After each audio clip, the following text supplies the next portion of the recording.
ദൈവനാമത്തിന് മഹത്വമുണ്ടാകട്ടെ. പ്രിയ സഹോദരങ്ങളെ, നമ്മുടെ ശരീരത്തിലെ ഏറ്റവും ചെറിയ അവയവമാണ് നാവ്. എന്നാൽ ഏറ്റവും അപകടകാരിയായ ആയുധവും നാവ് തന്നെയാണ്. ഒരു വാക്കുകൊണ്ട് ജീവിതത്തിലേക്ക് ഒരാളെ തിരിച്ചു കൊണ്ടുവരുവാനും അതേ നാവ് കൊണ്ട് തന്നെ ഒരാളെ ആത്മഹത്യയിലേക്ക് തള്ളിവിടാനും നമുക്ക് കഴിയും. നമ്മുടെ ജീവിതത്തിലെ 90% പ്രശ്നങ്ങളും ഉണ്ടാകുന്നത് നമ്മൾ പറയുന്ന വാക്കുകൾ കാരണമാണ്. കുടുംബങ്ങൾ തകരുന്നതും ബന്ധങ്ങൾ തകരുന്നതും ഈ ചെറിയ നാവ് കാരണമാണ്. ബൈബിൾ നാവിനെക്കുറിച്ച് വളരെ ഗൗരവമായ മുന്നറിയിപ്പുകൾ തരുന്നുണ്ട്. ഇന്ന് നമ്മൾ പരിശോധിക്കാൻ പോകുന്നത് നാവിനെ നിയന്ത്രിക്കാൻ സഹായിക്കുന്ന സുപ്രധാന ബൈബിൾ വചനങ്ങളെക്കുറിച്ചാണ്. ഈ വചനങ്ങൾ നിങ്ങളുടെ ഹൃദയത്തിൽ എഴുതി വെച്ചാൽ നിങ്ങളുടെ ജീവിതം മാറും. ഓരോന്നായി പരിശോധിക്കാം. ഈ വചനം കേൾക്കുന്നതിന് മുൻപ് നമ്മുടെ നാവിനെ ദൈവത്തിൽ സമർപ്പിക്കാൻ നിങ്ങൾ തയ്യാറാണോ? കർത്താവെ, എന്റെ നാവിന് കാവൽ നൽകണമെന്ന് ആഗ്രഹിക്കുന്നവർ താഴെ കമന്റ് ബോക്സിൽ ഇപ്പോൾ തന്നെ ഇപ്രകാരമൊന്ന് എഴുതുക: കർത്താവെ, എന്റെ നാവിന് കാവൽ നിൽക്കണമേ. നിങ്ങളുടെ ഈ പ്രാർത്ഥന അനാവശ്യമായ സംസാരങ്ങളിൽ നിന്ന് നിങ്ങളെ രക്ഷിക്കട്ടെ. 1. മരണവും ജീവനും. ബൈബിളിലെ ഏറ്റവും ശക്തമായ വചനം. ജീവനെ നശിപ്പിക്കാനും പുലർത്താനും നാവിന് കഴിയും. അതിനെ സ്നേഹിക്കുന്നവൻ അതിന്റെ കനി ഭുജിക്കണം. ഇതൊന്ന് ചിന്തിച്ചു നോക്കൂ. നിങ്ങളുടെ നാവിനെ കൊല്ലാനും ജീവിപ്പിക്കാനും കഴിയും. നിങ്ങളുടെ മക്കളോട് നിന്നെ കൊണ്ട് ഒന്നിനും കൊള്ളില്ല എന്ന് പറയുമ്പോൾ നിങ്ങൾ അവരുടെ ഭാവിയെ, ഭർത്താവിനോടോ ഭാര്യയോടോ നിങ്ങളെ കിട്ടിയതാണ് എന്റെ ശാപമെന്ന് പറയുമ്പോൾ നിങ്ങൾ ആ ദാമ്പത്യത്തെ കൊല്ലുകയാണ്. തിരിച്ച് ദൈവം നിന്നെ അനുഗ്രഹിക്കട്ടെ, നിനക്ക് കഴിയും എന്ന് പറയുമ്പോൾ നിങ്ങൾ ജീവൻ കൊടുക്കുകയാണ്. നിങ്ങളുടെ നാവിലുള്ളത് മരണമാണോ ജീവനാണോ? നിങ്ങൾ വിതയ്ക്കുന്നതേ നിങ്ങൾ കൊയ്യുകയുള്ളൂ. നിങ്ങൾ ശാപവാക്കുകളാണ് പറയുന്നതെങ്കിൽ ശാപം നിങ്ങളുടെ ജീവിതത്തിൽ ഫലം നൽകും. അനുഗ്രഹമാണ് പറയുന്നതെങ്കിൽ അനുഗ്രഹം ഫലം നൽകും. രണ്ടാമതായി മനസ്സിലാക്കേണ്ടത് നാവ് ഒരു തീയാണ്. വചനം പറയുന്നു, നാവ് തീയാണ്. അത് ദുഷ്ടതയുടെ ഒരു ലോകം തന്നെയാണ്. നമ്മുടെ അവയവങ്ങളിൽ ഒന്നായ അത് ശരീരം മുഴുവനെയും മലിനമാക്കുന്നു. നരക അഗ്നിയാൽ ജ്വലിക്കുന്ന ഈ നാവ് പ്രകൃതി ചക്രത്തെ ചുട്ടുപഴിപ്പിക്കുന്നു. ഒരു ചെറിയൊരു തീപ്പൊരി മതി വലിയ കാടുകളെ കത്തിച്ചു കളയാൻ. അതുപോലെയാണ് നാവ്. വർഷങ്ങളായി ഉണ്ടാക്കിയെടുത്ത സൽപ്പേരും ബന്ധങ്ങളും നശിപ്പിക്കാൻ ഒരു നിമിഷത്തെ ദേഷ്യം മതി, ഒരു വാക്ക് മതി. നാവ് ശരീരത്തെ മുഴുവൻ മലിനമാക്കുന്നു. അതായത് അശ്രദ്ധമായ സംസാരം നിങ്ങളുടെ ആത്മീയ ജീവിതത്തെ മുഴുവൻ കരിയിച്ചു കളയും. നരകത്തിൽ നിന്നുള്ള തീ എന്നാണ് വചനം പറയുന്നത്. ദേഷ്യം വരുമ്പോൾ നാവ് നിയന്ത്രിക്കാൻ കഴിഞ്ഞില്ല എങ്കിൽ അത് നിങ്ങളുടെ ജീവിതത്തെ ചാമ്പലാക്കും. മൂന്നാമതായി ഭക്തിയുടെ അളവുകോൽ. ആരാണ് യഥാർത്ഥ ഭക്തൻ?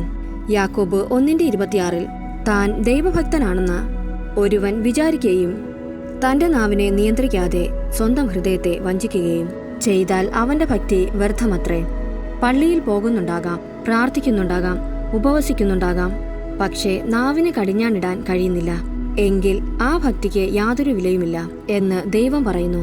കുതിരയെ നിയന്ത്രിക്കാൻ കടിഞ്ഞാൺ വേണം, കപ്പലിനെ നിയന്ത്രിക്കാൻ ചുക്കാൻ വേണം. അതുപോലെ ഒരു വിശ്വാസിയെ നിയന്ത്രിക്കുന്നത് അവന്റെ നാവാണ്. പരദൂഷണം പറയുകയും കള്ളം പറയുകയും വേദനിപ്പിക്കുകയും ചെയ്യുന്ന നാവുമായി എത്ര പ്രാർത്ഥിച്ചിട്ടും കാര്യമില്ല, അത് വ്യർത്ഥമാണ്. 4. മുറിപ്പെടുത്തുന്ന വാക്കുകൾ. നമ്മുടെ വാക്കുകൾ മറ്റുള്ളവരെ എങ്ങനെ ബാധിക്കുന്നു? വചനം പറയുന്നു, തുളച്ചു കയറുന്ന വാളുപോലെ വീണ്ടുവിചാരമില്ലാത്ത വാക്കുകൾ പ്രയോഗിക്കുന്നവരുണ്ട്. വിവേകിയുടെ വാക്കുകൾ മുറിവുകൾ ഉണക്കുന്നു.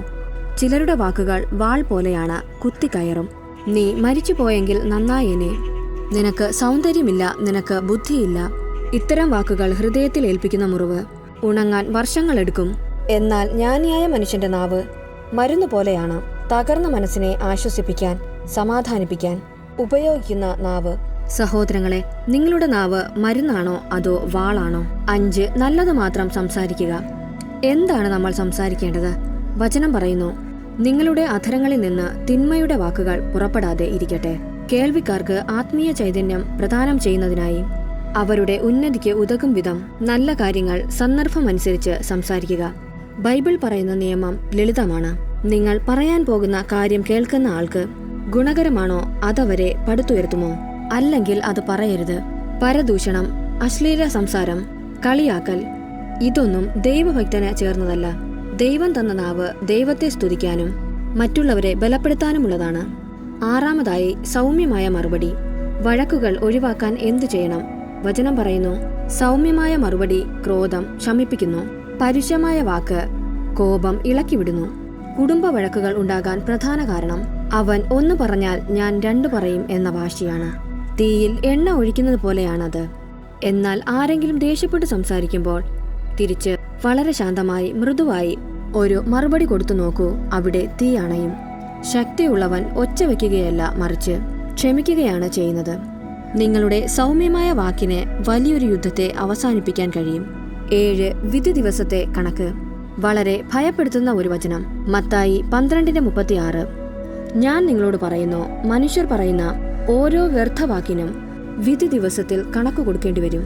നമ്മൾ തമാശയ്ക്ക് പറയുന്ന കാര്യങ്ങൾ, മറ്റുള്ളവരെക്കുറിച്ച് വെറുതെ പറയുന്ന കാര്യങ്ങൾ, ഒന്നും ദൈവം മറക്കുന്നില്ല.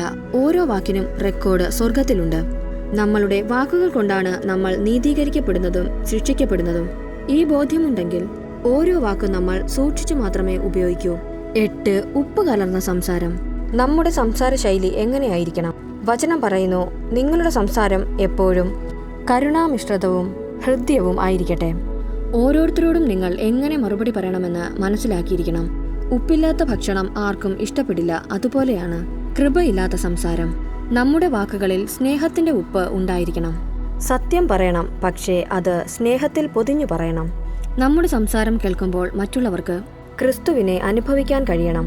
9 ദീർഘായുസ് ആഗ്രഹിക്കുന്നവർക്കുള്ള ഉപദേശം. പത്രോസ് 3:10. ജീവിതത്തെ സ്നേഹിക്കുകയും നല്ല ദിവസവും കാണാൻ ആഗ്രഹിക്കുകയും ചെയ്യുന്നവൻ തിന്മയിൽ നിന്ന് തന്റെ നാവിനെയും വ്യാജം പറയുന്നതിൽ നിന്ന് തന്റെ അധരത്തെയും നിയന്ത്രിക്കട്ടെ.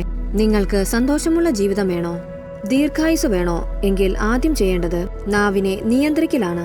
നുണ പറയുന്ന നാവ്, തിന്മ പറയുന്ന നാവ് നിങ്ങളുടെ ആയുസിനെ കുറയ്ക്കും. സത്യസന്ധമായ നാവ് നിങ്ങൾക്ക് അനുഗ്രഹങ്ങൾ കൊണ്ടുവരും.